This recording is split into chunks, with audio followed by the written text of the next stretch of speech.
So next, let's look at the do's and don'ts in essay writing.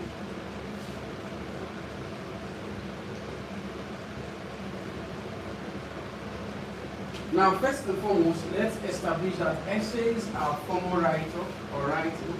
Hence, there are certain things we should avoid when you are writing an essay. So the first on the list is informal words.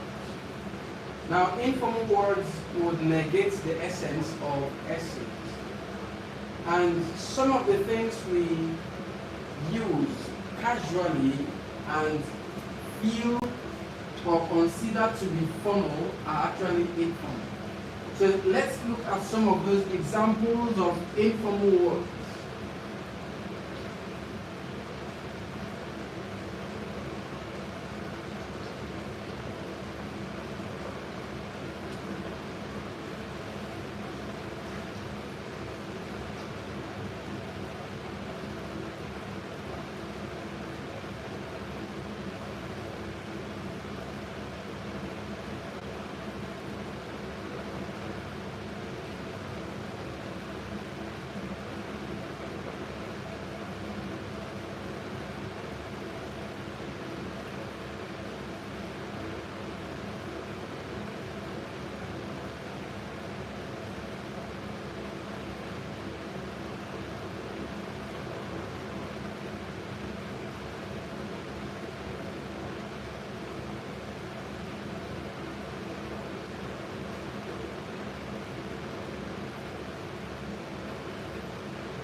Right.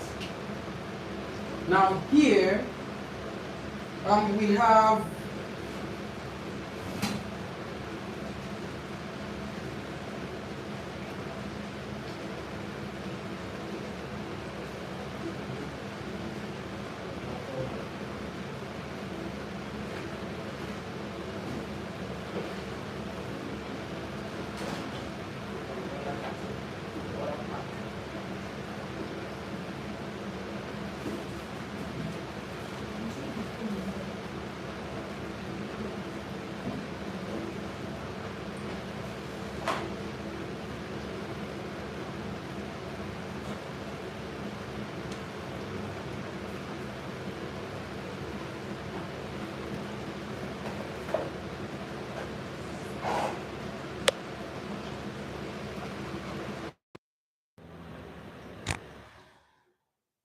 all right, so here we have a list of words that are considered to be formal to certain persons, but in IELTS, they are informal.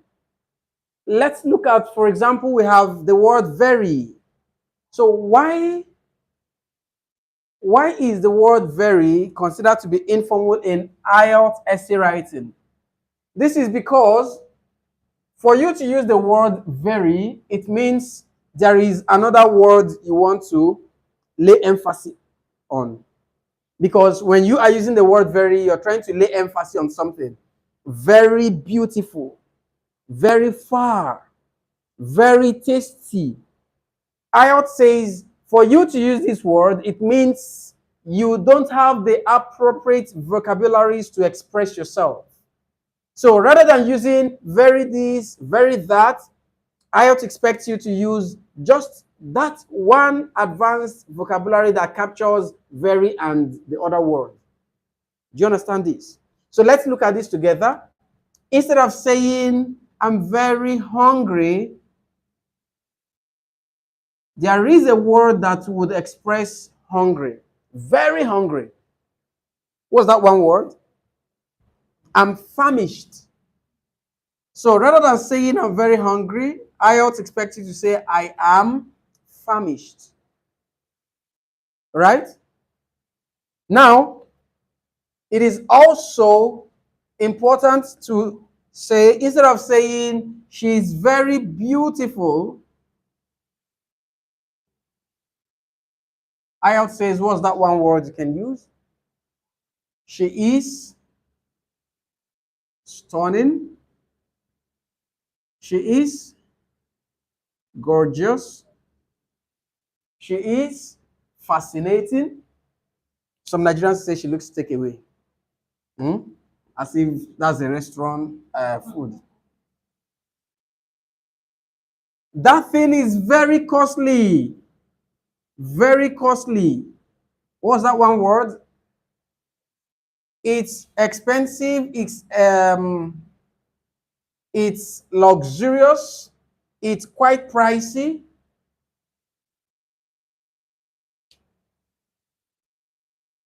So a whole lot of words that when you use very and you try to emphasize about it, IELTS feels that's informal.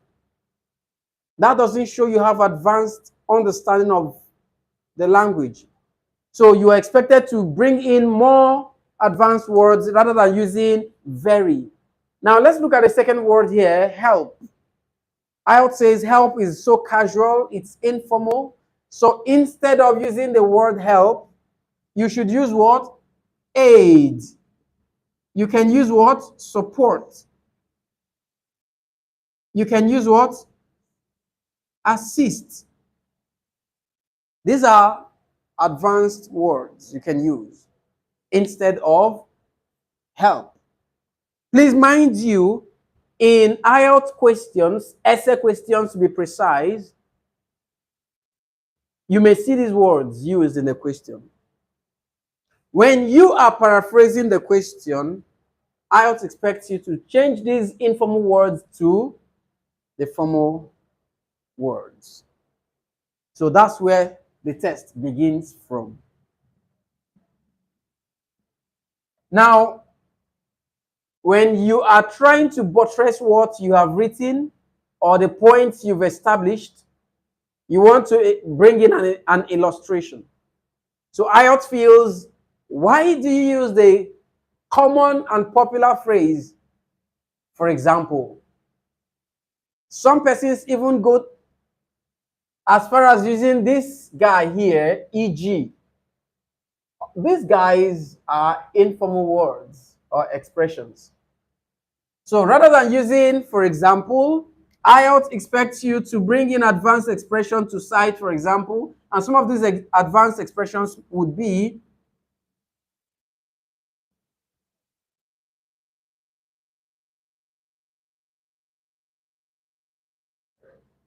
to further buttress my point,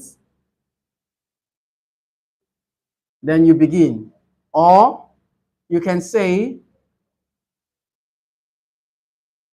to elucidate further, or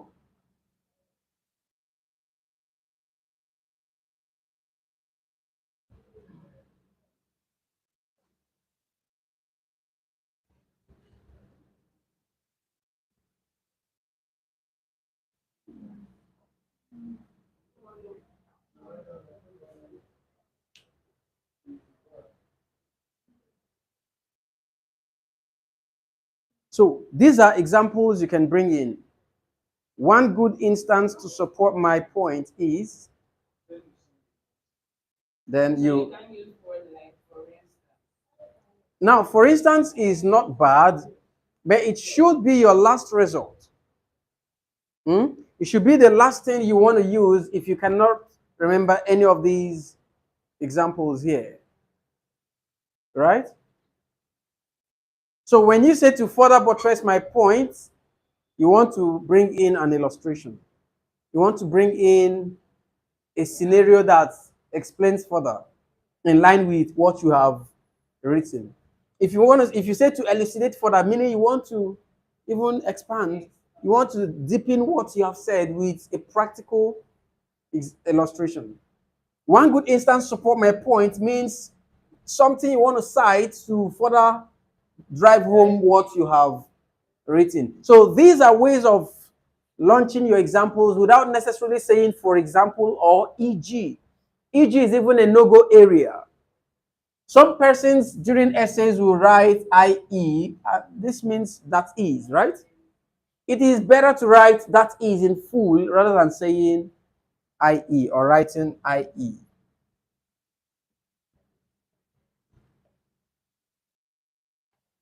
Then let's look at these guys here: kids, wards, offsprings, and infants. Why do we use kids and we consider them to be formal words? No. Kids is a formal word for baby goats.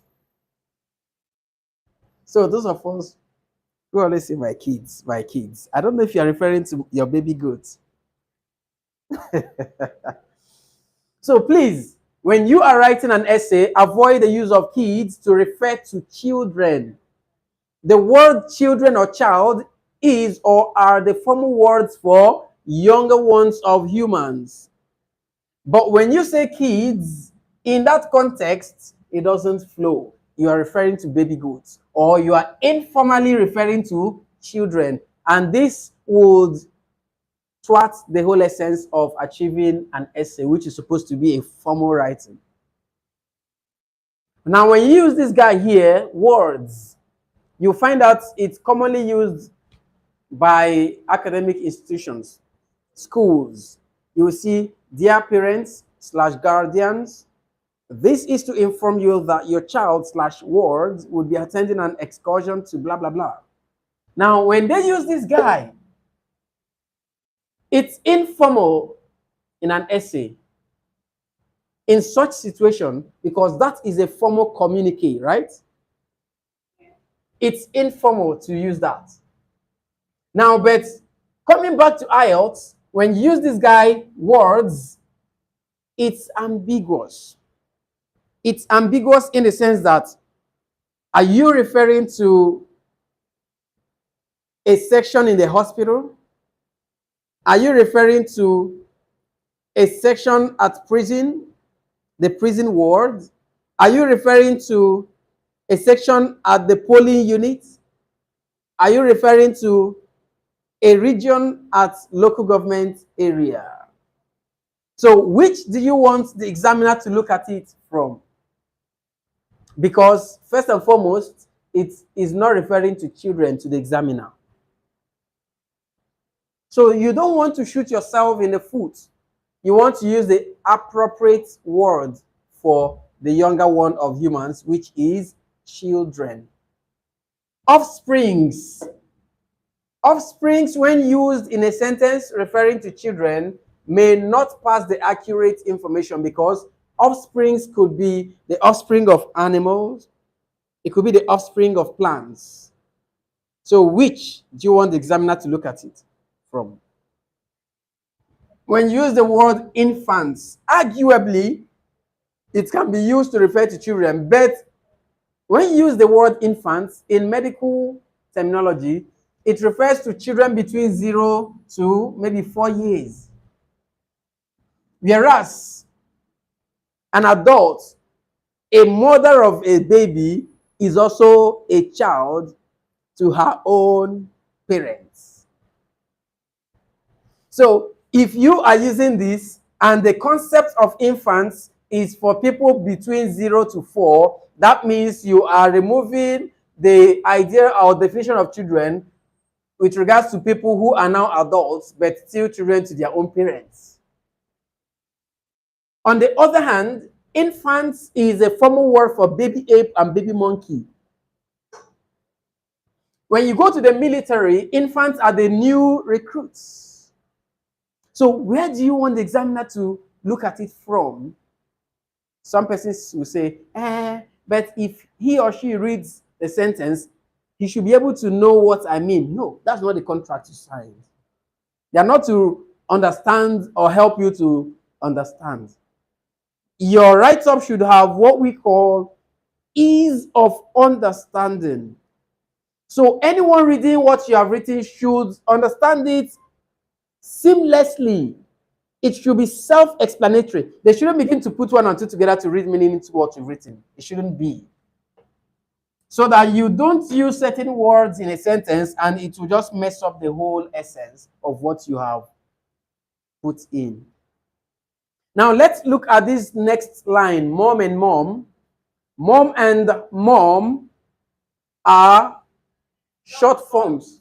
Yes, please. Which words are more appropriate? It's All of these guys, you can use children. you are to use either child or children, depending on the context, singular or plural. For all of these guys, this is what is appropriate and formal.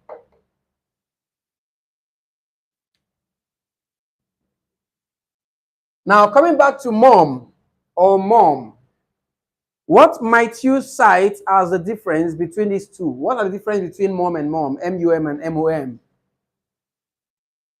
Mother.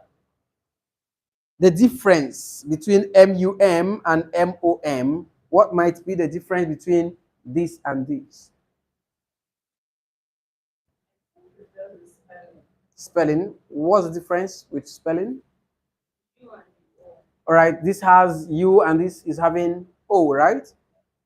That's one important difference. Another difference is origin. One is of American origin, another is of the British origin. Which is for which or from which? This is the British and this is the American English. They are both the short forms of mommy and mommy, which also has same issue, right? But all of these guys are informal because the formal word for all of them is mother. That's what you should use. Please, writing an essay and you wish to bring something that has to do with mother, please don't use mom or mommy. Use mother. It is formal. Now, the same thing applies here when you are trying to talk about the male parent of a child or of certain children. The male parent is the father. So please, this is what you are to use. Try and stick to it. It will give you the formal message you are trying to pass across in your essay. Now let's proceed. Contractions. In essay writing, you must try as much as possible to avoid contractions. Now, what are contractions? These are expressions you make that you end up blending or joining two independent words together using apostrophe. For instance, instead of writing cannot, contraction would bring it as can't. IELTS says you don't use this in an essay, it will drop your mark. Don't contract when you are writing an essay. Every word you must write or spell must be written in full and correctly too. Please, do you understand? Sometimes people get carried away, they forget that they are writing an essay. It may be just one word they will drop. It might just be one contraction that they will bring in, and that alone will drop a mark. Right? Now, that's a way you should show that your psychosomatic state is present and intact during your essay. So ensure that your words are independent. They're all written in full. Then avoid abbreviations. Someone will say that contractions and abbreviations mean this is the same or are the same. Are they the same? They're not, right? In contractions, you're merging two words, not to be one word, but to be pronounced as though they are one word, right? But in abbreviation, you abbreviate only one word. So rather than writing something like September, some people get carried away and write set and they put dot. When you do this, When you write set, SEPT, as the abbreviated form of the word September in an essay, you have shot yourself in the foot. Because first and foremost, September is an English word, but set is not an English word. September is an English word, but set is not an English word. Now, set is actually a French word. It means 7. So when you intend to write the word September and you abbreviated it and wrote set, ignorantly thinking you have written an English word, automatically you've lost that spelling because this is not an English word. It's a French word, and it automatically brings in something absolutely different from what you intended. So that takes what you are writing out of context. So please do not abbreviate any words in essay.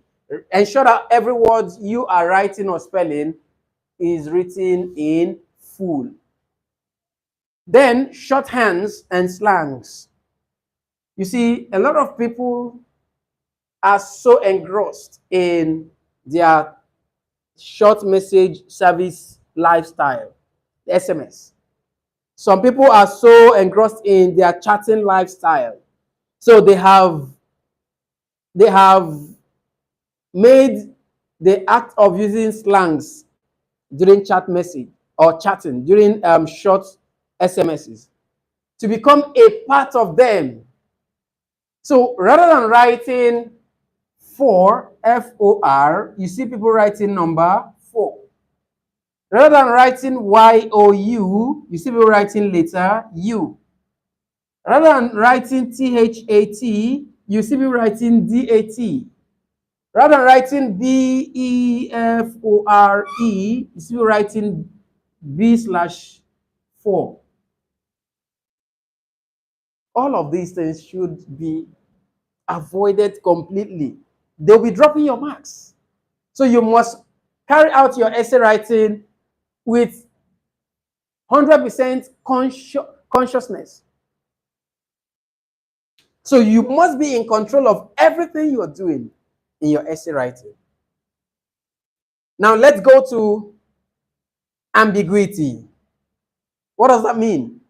Ambiguity, what does it mean?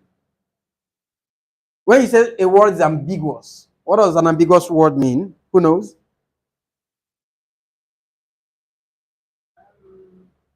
Ambiguous word is a word that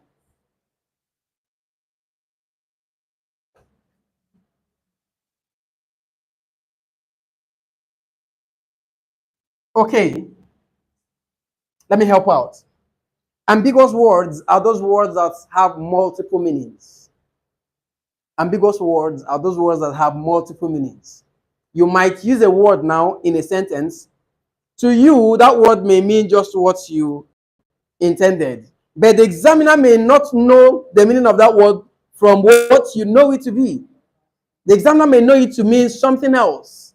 So the examiner reading the sentence you've made with that word, having a different meaning to it, would not read meaning from your own perspective. So in that case, it doesn't make sense to the examiner. There are lots of words that are like that. Let's look at an example. This word, L-E-A-D, L-E-A-D, what does it mean? What's that? L-E-A-D, lead. What does it mean? To lead. What does that mean?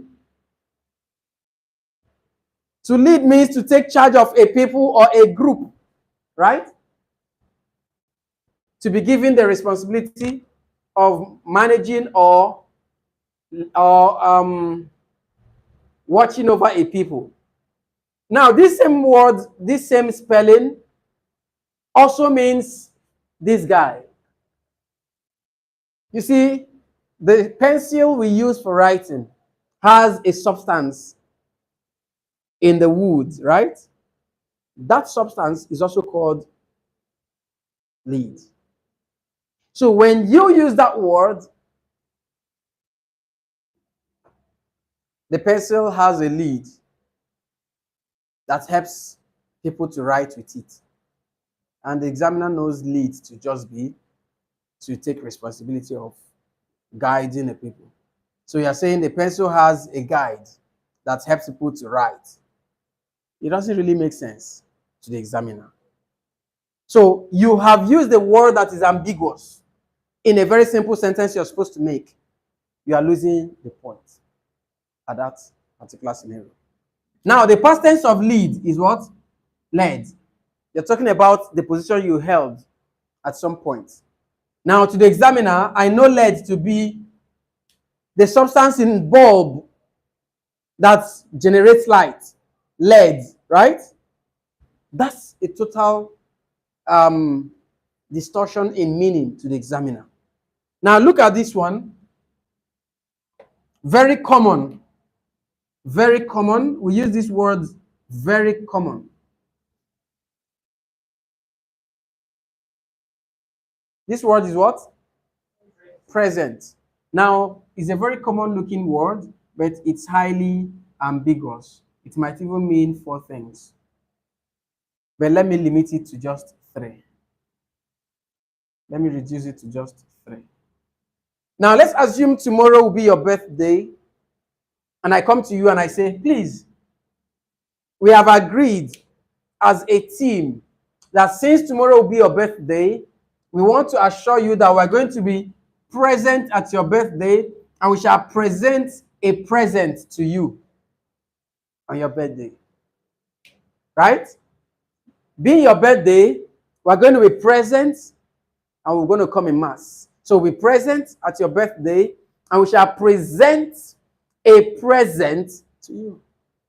Now, it's just a very simple looking word, but it has multiple meanings.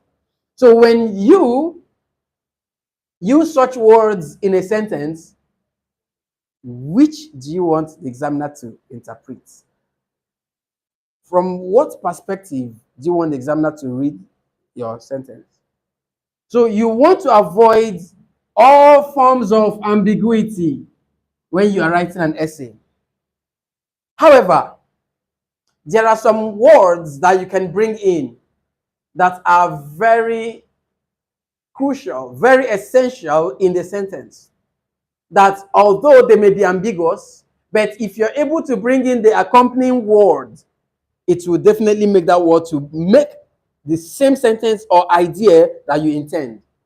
The examiner would actually interpret it from your perspective. So if you must use an ambiguous word, you should try to bring in the accompanying words that will make it very precise in the context you are trying to pass across. Right? Now let's look at the next one here, the turgid words. Turgid words. What are turgid words? These are high-sounding words. There's a difference between ambiguous words and turgid words. Some people who do not have clear understanding of ambiguity or ambiguous words always feel that ambiguous words are those big words. No. A lot of the big words are just having singular meaning. Some of those big words have just one meaning. If I say something like, the young boy all of a sudden metamorphosed into something that we least expected. What does that mean? He transformed, he developed, he evolved, right? One meaning. But when I say, the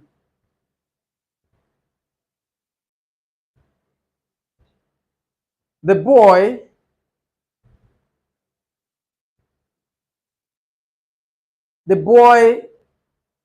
made a good read. The boy made a good read.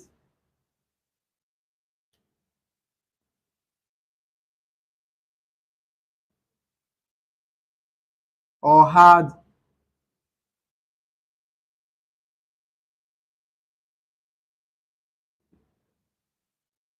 So here is the idea we're looking at.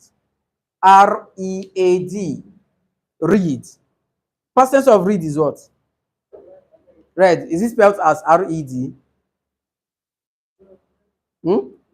Spelled the same way? Thank you. So when you don't realize that this is the same as the past form.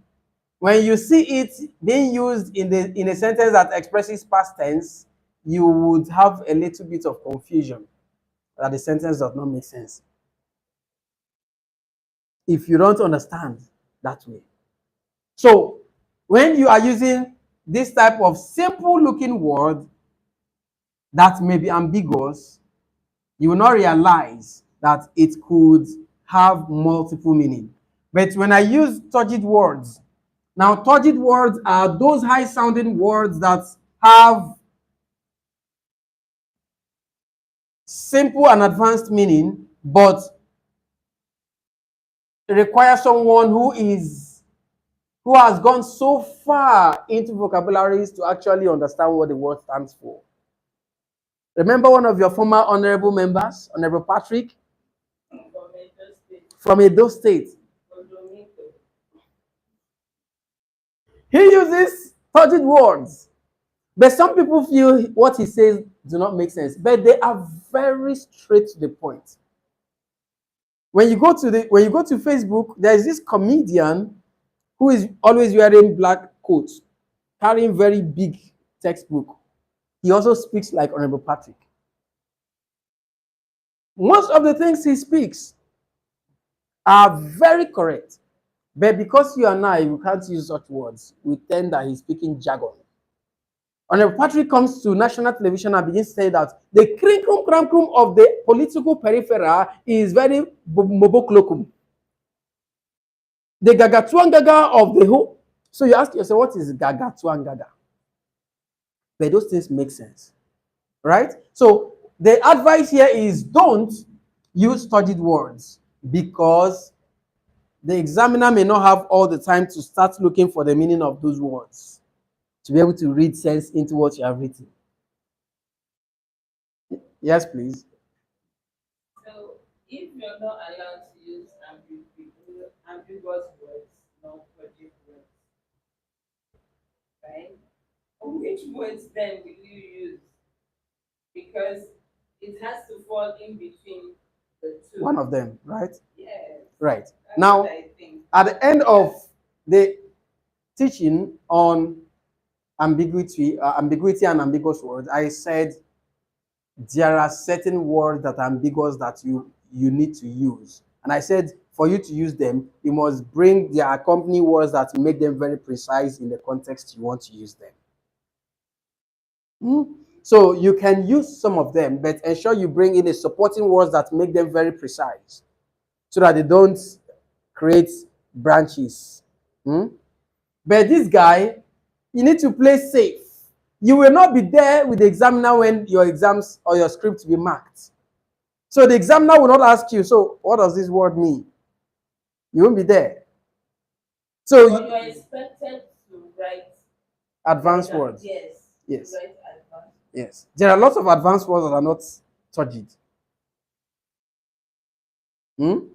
So if you're talking of something that is lucid, it's quite lucid. What you have said is actually lucid to me. Do you know it's not Lucio, the people's name? Lucy. This is Lucid, lucid. It means clear. Something is quite clear to me. That's advanced. You are saying Precise. very precise to me, right? That's straightforward. Very concise, not too lengthy, not too ambiguous, but straight to the point. Advanced vocabulary. So you want to walk towards that path, right? Then avoid repetitions. Now, what do you think leads to repetitions? What leads to repetitions? Lack of vocabularies. When you lack vocabularies, you will always repeat same words in every sentence. And as you do that, you're losing mark.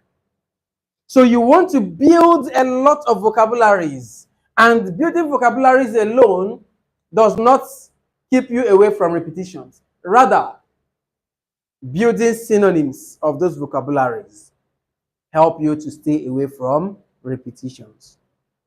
So when you build good vocabularies, move a step further to build their synonyms. With that, you are completely safe from repetitions, right? Then lastly, synonyms. Synonyms. So you want to build your synonyms so you have wider range of vocabularies to use when you are constructing your sentences. Right. Then lastly, we have advanced words and expressions. Advanced words and expressions.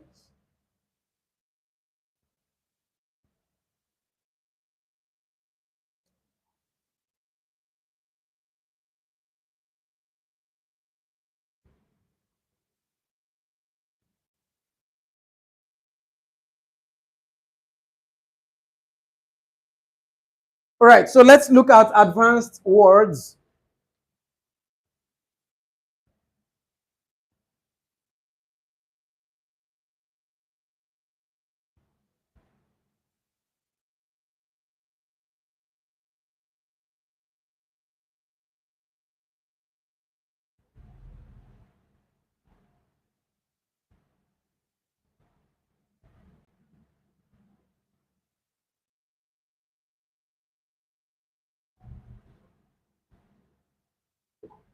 Okay, advanced words and expressions. First, let's look at linking words. What are linking words? These are words that help you to connect or join two or more independent ideas or sentences together to become one. Linking words are those words that you use to connect or join two or more independent ideas or sentences to become one. With the appropriate linking words being used in sentences, you are sure of seamlessly building or constructing compound and complex sentences, which are what IELTS require. Let's look at some examples of linking words. Examples of linking words are meanwhile, however, more so, whereas, while, contrarily. These are examples of advanced linking words. There are several others actually, but some of those ones you know are very common and casual.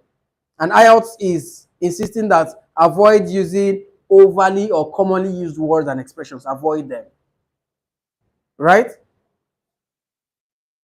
Meanwhile, however, whereas, contrarily, while, more so.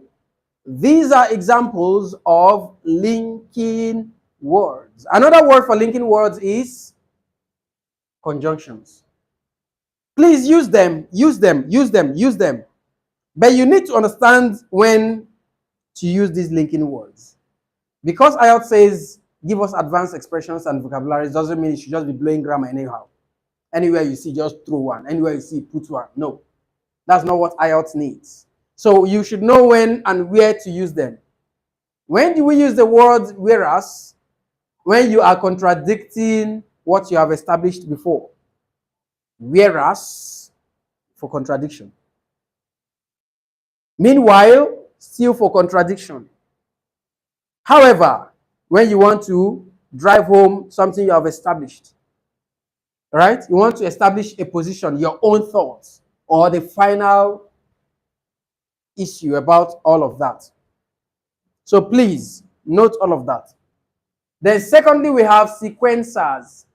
What are sequencers? These are words or phrases. Sequencers are words or phrases that are used. Sequencers are words or phrases that are used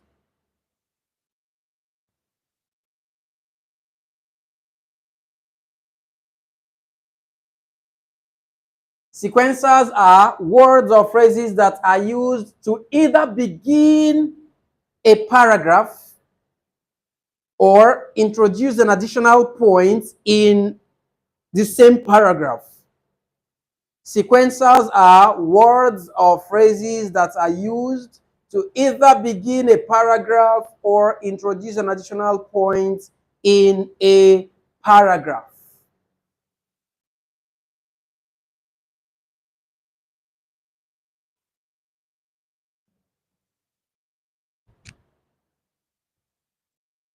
Do you understand this? Words or phrases that can be used to either begin a paragraph or introduce an additional point in the same paragraph. Examples of sequencers are first and foremost, furthermore. Examples of sequencers are first and foremost, furthermore, additionally, subsequently, consequently, nonetheless, nevertheless, contrarily,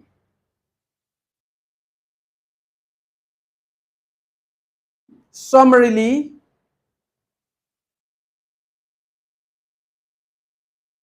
conclusively,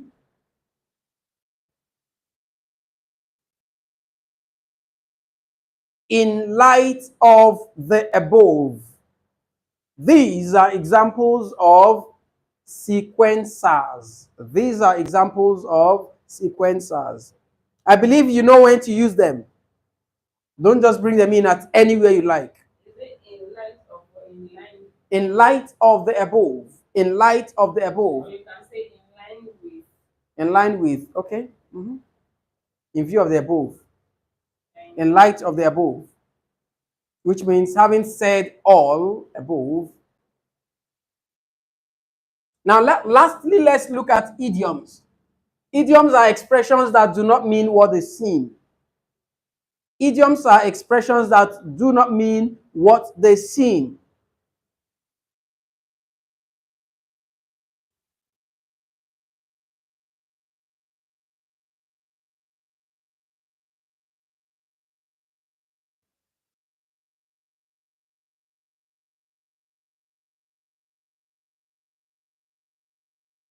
So, some IELTS experts will tell you, please, don't use idioms. They are informal. But I feel idioms are seriously formal expressions. Let's look at all of this together. When you say something is informal, it means it is casually used by all, right? Idioms. Do you think everyone understands idioms? Idioms are better understood by people who have advanced knowledge of English. Is that correct? When you go to the street and tell someone hawking something or someone that is just average, and you say to the person, I saw my neighbor yesterday, but this morning someone just called and told me that she kicked the bucket. Do you think the person will understand what that means? She kicked the bucket. The person might just feel maybe the person kicked one plastic bucket or one aluminum bucket. Not knowing that the person has what? Passed away. That's what it means, literally. So idioms are formal. However, to avoid misinterpretation or misconstruction, or to avoid any form of misunderstanding, I always tell people, when you are to use idiom, use it in quotes, and then in brackets, write the full meaning. Do you understand this? Put your idiomatic expression in quotes, then in brackets, write the meaning. So when you do this, you have achieved two things. One, you have removed any doubt or misinterpretation of what your idiomatic expression stands for, right? Secondly, you have added more words to the expected number of words. Please, is this understood? All right, thank you so much. We are going to stop here for today. Tomorrow, we shall begin with the formula for writing an essay. We have a formula you can apply to have a good essay. So we are starting that tomorrow. So we are ending today's class at this point. If there is no question, I'll be taking on another set online training. So thank you so much. We'll meet again tomorrow.